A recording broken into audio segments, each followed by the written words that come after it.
Okay, ഇന്ന് നമ്മൾ എടുക്കാൻ പോകുന്നത് AIIMS and objectives of discipline ആണ്. ഇപ്പം ഡിസിപ്ലിൻ ആൻഡ് ഗൈഡൻസസ് എന്ന ചാപ്റ്ററാണ് നമ്മളിപ്പോൾ എടുത്തുകൊണ്ടിരിക്കുന്നത്.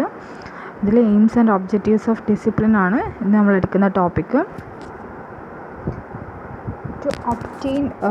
To obtain a willing acceptance of rules and regulations and procedures of an organization so that the organized objective can be obtained. അതായത് എന്താണ്, റൂൾസ് ആൻഡ് റെഗുലേഷൻസൊക്കെ പ്രൊസീജിയറൊക്കെ നമ്മൾ obtain ചെയ്യുന്നത് കൊണ്ട് തന്നെ ഓർഗനൈസേഷൻ്റെ ഒബ്ജക്റ്റീവ് നമുക്ക് എന്താണ് കൃത്യമായിട്ട് തന്നെ അറ്റൈൻ ചെയ്യാൻ കഴിയുന്നുണ്ട്. അത് വൺ ഓഫ് ദി ഒബ്ജക്റ്റീവ്സ് ആയിട്ട് അല്ലെങ്കിൽ എയിംസ് ആയിട്ട് പറയുന്നുണ്ട്. To develop among the employees spirit of tolerance and desire to make adjustment. എംപ്ലോയീസിൻ്റെ സ്പിരിറ്റും ടോളറൻസും അവരുടെ ഡിസയേഴ്സും കാര്യങ്ങളൊക്കെ നമുക്ക് എന്താണ് ഡെവലപ്പ് ചെയ്യാൻ കഴിയുന്നുണ്ട്.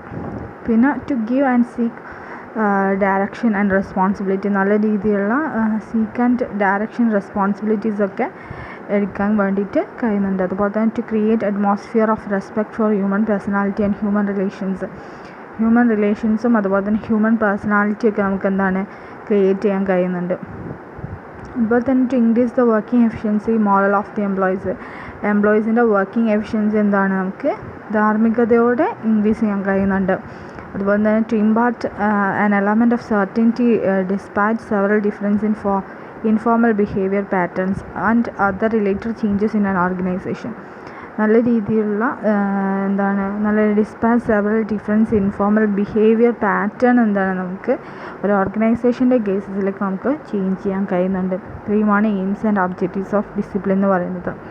ഇനി പ്രിൻസിപ്പിൾസ് ആണ്. ഒരു എഫക്റ്റീവ് ഡിസിപ്ലിൻസിൻ്റെ പ്രിൻസിപ്പിൾസ് എന്തൊക്കെയാണെന്ന് ചോദിച്ചാൽ, the rules of discipline as far as possible should be framed in corporation and collaboration with the representatives of employees four there easy implementation. നല്ല രീതിയിലുള്ള നല്ല രീതിയിലുള്ള കൊളാബറേഷൻ രീതിയിലുള്ള കേസസിൽ നമ്മൾ ഈസി ആയിട്ടുള്ള ഇംപ്ലിമെൻറ്റേഷൻസ് നമുക്ക് സാധ്യമാക്കുന്നുണ്ട്.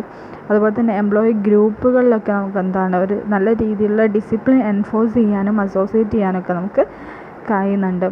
അതുപോലെ തന്നെ rules and regulation should be applied in frequent regular intervals to ensure that they are appropriate, sensible and useful. അതായത് റൂൾസ് ആൻഡ് റെഗുലേഷൻസൊക്കെ നല്ല രീതിയിൽ ഇൻ്റർവെൽ ബേസിൽ നമുക്ക് അപ്രോപ്രിയേറ്റ് ചെയ്യാനും സെൻസിബിൾ ആയിട്ടുള്ള രീതിയിൽ നമുക്ക് യൂസ് ചെയ്യാനൊക്കെ കഴിയുന്നുണ്ട്. പിന്നെ the rules and regulation should be flexible and to suit different categories of employees in the organisation. അത് റൂൾസ് ആൻഡ് റെഗുലേഷൻസൊക്കെ ഫ്ലെക്സിബിൾ ആയതുകൊണ്ട് തന്നെ എല്ലാ കാറ്റഗറീസ് എംപ്ലോയീസിനും ഓർഗനൈസേഷനിലും നമുക്ക് അത് സ്യൂട്ട് ആവുന്നുണ്ട്. The rules must be uniformly enforced for their proper acceptance. They must be applied fairly and impersonally. Uniform ആയിട്ടുള്ള കേസസിൽ, അക്സെപ്റ്റൻസ് ആയിട്ടുള്ള കേസിൽ, ഫെയർലി കേസസിലൊക്കെ നമുക്ക് ഈ ഒരു ഡിസിപ്ലിൻസ് ചൂസ് ചെയ്യാൻ കഴിയുന്നതാണ്. അതുപോലെ തന്നെ the rules of discipline embody in to standing order or the company or manual must be properly and careful communicated to every employee, preferably at the time of induction for the easy acceptance.